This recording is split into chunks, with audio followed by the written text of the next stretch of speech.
Okay.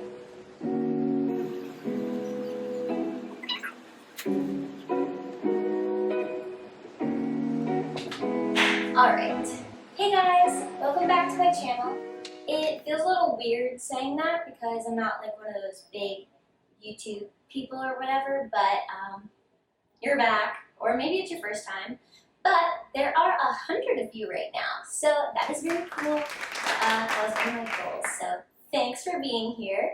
If you know me in real life, you've probably heard me talk on Instagram, and maybe like I've been just talking to you about it for months, maybe years, of this idea that I have. And it's kind of the perfect time to do it now because we're still in quarantine, we're still in a pandemic, and the dance world that I am a part of is kind of still a little stuck.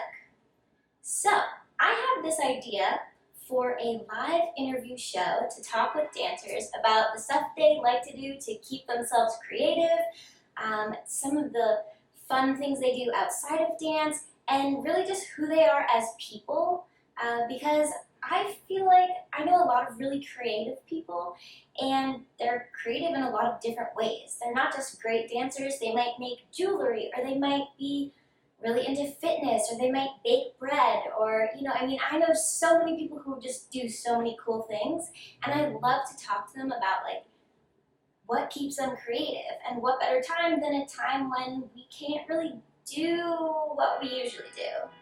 We're all dancing in our living room, we're all trying to stay sane, and yeah, I'm just a big believer that dance, it can be the thing you love so, so much, but if it consumes you and becomes your life, it's just, personally, I don't think very healthy.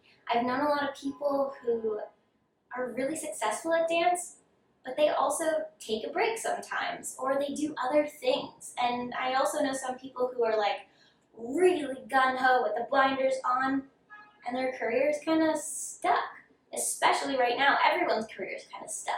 So, I don't know, I think it'll be really fun to explore and just to talk with people, and dancers are really interesting, and we're more than just a body, and we don't always get to use our voice and talk about what's in our head. We usually are vessels for telling another story, and often we're silent vessels, unless you're in a musical. But yeah, so I just think it would be really fun. So if that's something you're interested in, I'd love for you to tune in. We're gonna be doing, it's me, it's just, I'm the only one here. But why do I keep saying we?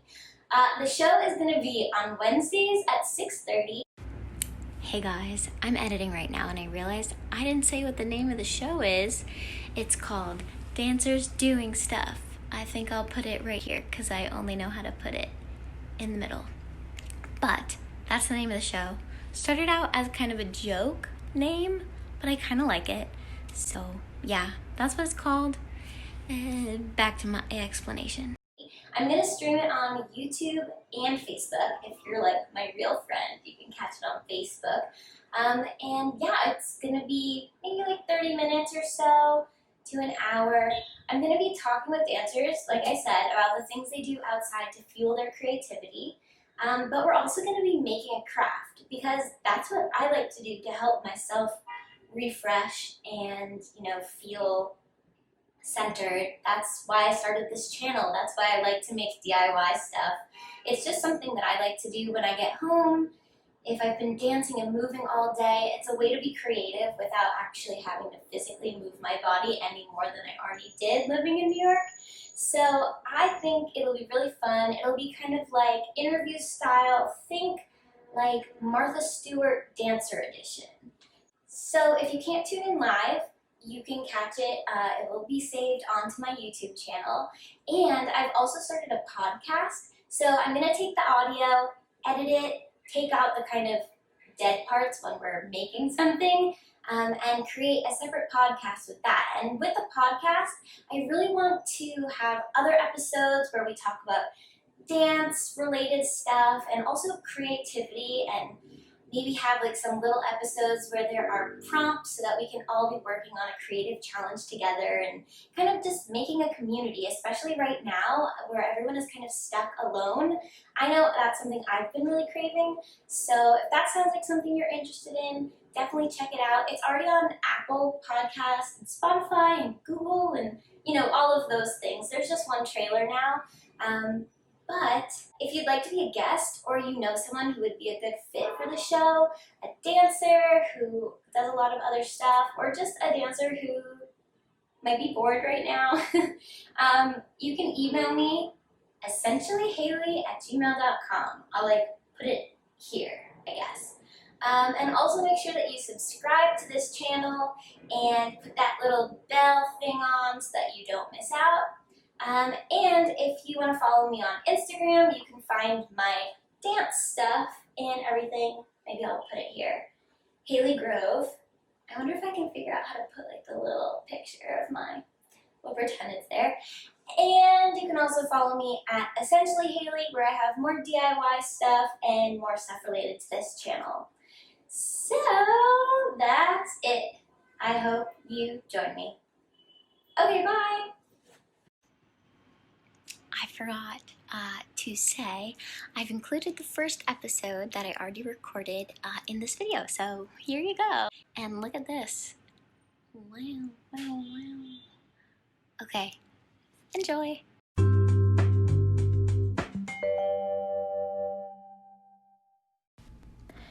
Hey guys, welcome to Dancers Doing Stuff.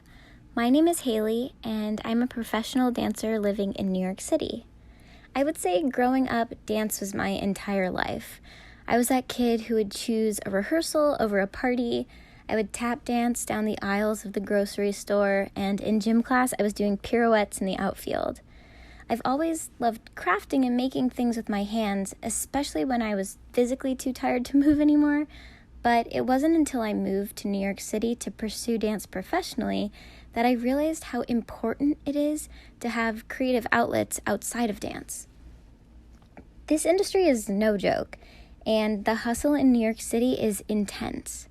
I've seen so many friends burn out and give up.